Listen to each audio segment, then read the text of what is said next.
we have got the man, the myth, the legend, Mr. Adam Carolla. He is joining us here live, at least via telephone, from California, I believe. You're going to know Mr. Adam Carolla from The Man Show, Loveline, The Adam Carolla Show. He is friggin' amazing, and he's joining us live. Adam, how are you doing today?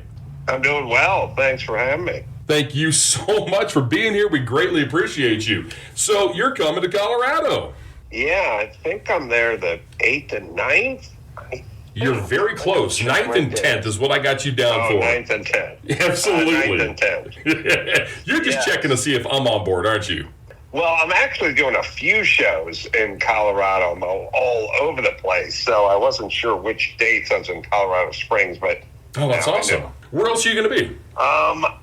I think maybe Golden, maybe Denver. I have to look at my itinerary, but all I have is Colorado, and I'm there for like 4 or 5 days. I'm loving it. So glad to have you out here. So with Loonees, have you ever played at Loonees before? I don't think so, but I'm scared to say I've not played a club, and I'm scared to say I haven't met a celebrity because I've been kicking around for such a long time that I could have and didn't remember somehow. So I'm just going to say I don't think so, but I never say never. I get that one. All right. Well, so you say you've been kicking around a long time. I mean, you're a comedian, you're an actor, you do your podcast, you're a writer, you've got radio under your belt. Are we missing something? I make documentaries, so I've done quite a few documentaries as well. So I think that's in a couple of movies, a couple of features.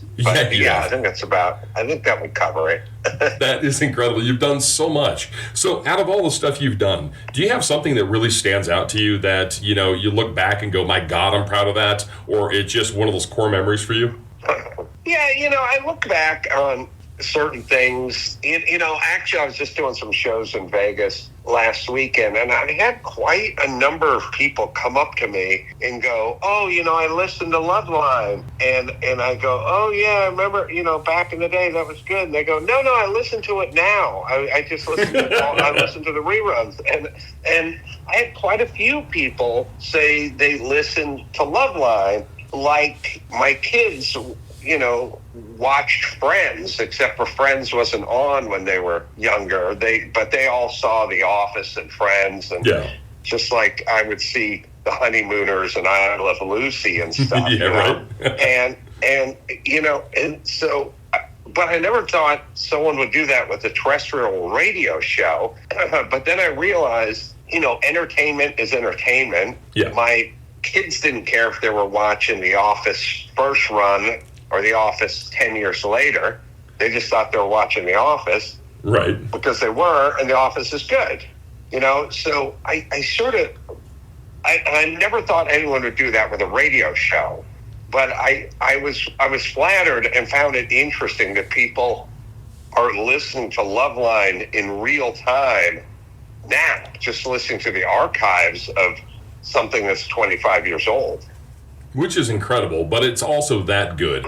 Like one of my core memories listening to you is Lovelines. I love The Man Show, but Lovelines is I would not miss, well, you're going to think I'm dated on this one, but the Arsenio Hall Show and Lovelines are the two shows I wouldn't miss. So, that was kind of my core thing in the 90s. I absolutely loved it. And, with how people are, the entertaining information and also just getting into juicy topics, people are just craving that today. So I think it's a very relevant show for today as well. Yeah, I guess. I haven't thought about it in a long time, and I'm very kind of one and done. Once I turn the page, I sort of go off to the next thing. I'm not that nostalgic, but it is kind of interesting to be a part of something that people enjoy now in the present time that's from the future. And I'm also happy and I think kind of uniquely positioned that I've essentially had 2 partners, and maybe 3 if you count my Catch a Contractor show. I've had Dr. Drew and Loveline. I've had Jimmy Kimmel, man show at Skip Adele and Catch a Contractor, where I've like had multiple partners over the years, and I'm great friends with all of them and got along with all of them and still very close with all of them.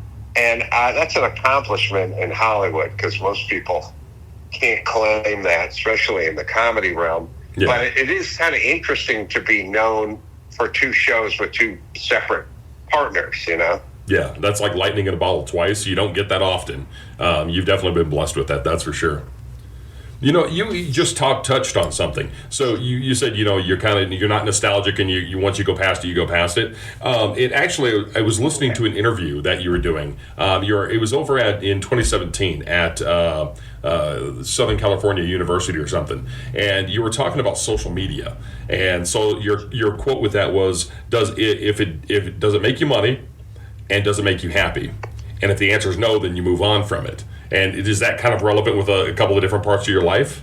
Yeah, I mean, to me, that was sort of what I would have to say to people who are kind of doing battle with people online. And sometimes they're not even people online. Sometimes they're family members, you know, yeah. And keeping old feuds alive, and or even as sort of recent. I mean, even as recent as, getting out of your car when somebody yells something at you and getting into it with someone on the side of the freeway or something. I was like, if you take this simple test, does it make you money or does it make you happy? Mm-hmm. And if the answer is no to one or both of those, do not get out of the car. Right. Don't send that tweet. You know what I mean? I love it. I absolutely love it. So you do a lot of stuff, man. Like I call you a very intelligent person. Like we were just talking about you. We were doing a little promo and talking about you and how you're a very intelligent guy. And it's very easy to see that. And I think some of the greatest comics are highly intelligent people, just because you're sharp and you've got information right at your fingertips in that respects. But you do a lot of talking at campuses and your podcasts and things of that nature, and you hit some very intellectual and deep stuff. Are you comfortable going deep, or do you prefer to keep it more comical when you're getting into stuff? If I can combine the two, then I'm really over the target. For me, that's my sweet spot, is just combining the two. And I've done my job when the audience. I like it when the audience is laughing, but we could all do that. I mean, You could get them. Anybody could get out there. I could write them a couple of dick jokes, and they could get some laughs. I like it. I like it when the audience is nodding their head and laughing. Right, which is a different laugh. They're identifying. And the best compliment you can ever get is when they kind of go, yeah, I never thought of that. I never, I'm 50 years old and I never thought of that. Like that's what you want. That's the sweet spot for me. I love that. That's fantastic. Absolutely fantastic. So what do you have coming up? What's some future stuff we can look forward to from you? I mean, when you're doing 5 or 6 things, then it just becomes business as usual. Right. There's always a doc somewhere on deck. I think I'm doing a lot more now. So a lot more YouTube stuff where I'm going out, kind of getting back in touch with my building roots, going and doing stuff on the Palisades fire and the Malibu fire, and I'm doing a fire vlog, and people have been kind of digging on that, where I go out and do these kind of 20-minute video shoots, using comedy, but also kind of using my construction background, Right. And then also going to Home Depot and walking around and doing some construction stuff and some comedy and, busting some chops. I'm sort of in my element at a Home Depot, walking around talking to people about what they're building and that kind of thing. So we're doing a lot more of those on this vlog. We're going to start one called it's not going to work, which is I just stumbled onto. But basically, I was at the Home Depot. I saw a woman in front of me, and I just thought, it's never going to work, whatever she was building. She said, it's not going to work. I kept saying it. Then we followed her out to her car, and she couldn't get the piece of plywood into her Jetta because it was too big. And it was just funny. But I thought I got to go to Home Depot and do a bit just called It's Not Going to Work. And I just stand by the cash register and I see what people are buying, and I have them tell me what their plan is, and then I'll explain to them it's not going to work. That's fantastic. That's brilliant. But it might work. I don't know. So I just got through watching, I think it was YouTube, a bit you were at Home Depot, and the lady with the sob and the dowels, as soon as you saw the dowels, it's not going to work. Oh, that's right. Now, see, the thing that was funny about that bit and how you never know, I just went around and shot stuff at the Home Depot with me walking up and down the aisles. I wasn't talking to anybody. I wasn't busting anyone's chops. And then we were done, and we're checking out. And I was just standing. I'm buying my own stuff to do my own project. I wasn't. It's not a comedy bit. Right. I just had to go to Home Depot, so I told my guy, "Hey, just follow me around with your camera, see what happens." But I just had him follow me while I bought my stuff. But I would talk him through it. Anyway, we're just checking out, and that woman was in the cart in front of me. And I've never said this in my life, but for some reason, it hit me. I saw her dowels. I saw her cut a plywood. And I just said to my cameraman, I just go, it's not going to work. And he just said, well, what are you talking about? I said, whatever she's doing, it's not going to work. I just guarantee it's not going to work. I can see by what's on her cart, it's not going to work. And he kept saying, what are you talking about? And I just kept repeating, it's not going to work. And I don't know why. And then we followed her out to her parking lot. And I said, watch, you're going to try to get that plywood into a 93 Saab. And it's not going to work. But she had a Jetta. And when we left Home Depot, she was sitting inside of her car with the plywood leaning against the trunk, and she was on the phone. She was calling somebody to come down there with a truck or pick her up or something. That's so funny. Yeah. So I thought, why not do a reoccurring bit, right? Oh, that'd be fantastic. That's lightning in a bottle right there. It's gold. Absolute gold. Because if I stand at a Home Depot checkout and you check out with your couplers or your dowels or your plywood or your L brackets, and you explain to me what you're doing with it, I will be able to tell you whether it's going to work or not, and I'll probably have a better plan for you. And we can go back into the Home Depot, and I can get you set up with better stuff. All while calling them a jackass. Or not calling them a jackass, whichever you choose. It's implied. It's implied. Exactly. I used to manage a Lowe's, the paint department over there. And, you see that stuff all the time. Like, people have this idea, and they start telling you, it's like, oh, no. That's not what you want to do. It ain't going to work. There's a whole lot of that out there. Can you hear me? Yep, I can hear you. Sorry, you bumped in and bumped out for a second. Oh, I'm sorry. Yeah, no. Can you hear me? You used to manage a Lowe's. Can you, answer me this? Yes. I was just on the phone doing an interview, and someone else was talking about Home Depot. They all love the Home Depot stuff. Mm-hmm. And they said, well, why don't you go to Lowe's? There's something about Lowe's. And I said, yeah, I like Lowe's. But I said, here's my comparison. Okay. Home Depot is to Lowe's what Sizzler is to Outback Steakhouse, Ooh. right? Yeah. It's like it's good, but it's a notch. It's notch below, but you pay a little more, right, for the Outback, right? I like that comparison. That's a great comparison. When it came to Lowe's products, I liked their paint better and who they contract for the paint supplies. So I go to Lowe's for paint. I'll go to Home Depot for construction stuff. Oh, that's a good point. That's interesting. Because they have different lines that they're associated to. So right, yeah, Bear, and I don't know what Lowe's has. They've got the Sherwin-Williams and Sherwin-Williams compared to Bear, it's a night and day. So yeah. So it's a little better. Yeah. Exactly. Yeah, that's interesting. Yeah, but Home Depot more for building materials. Yep, exactly. It just fits better. It's going to work. Yeah. So with Loonees coming up around the corner, I'm kind of curious. Shifting gears, obviously, forgive me. But what is it about touring comedy clubs that you love? Because I know you've got a lot of stuff on the fire, but getting down to comedy roots and going to clubs, what do you like about that the most?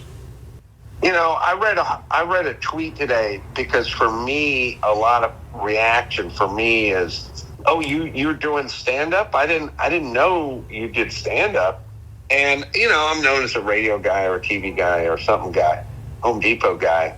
But I'm not known as a stand-up. But I, read a tweet today that said, oh, we saw Adam in Vegas, or some friends of ours saw him in Vegas, and he's a really good stand-up. And then someone else came in and said, love your stand-up, keep doing stand-up.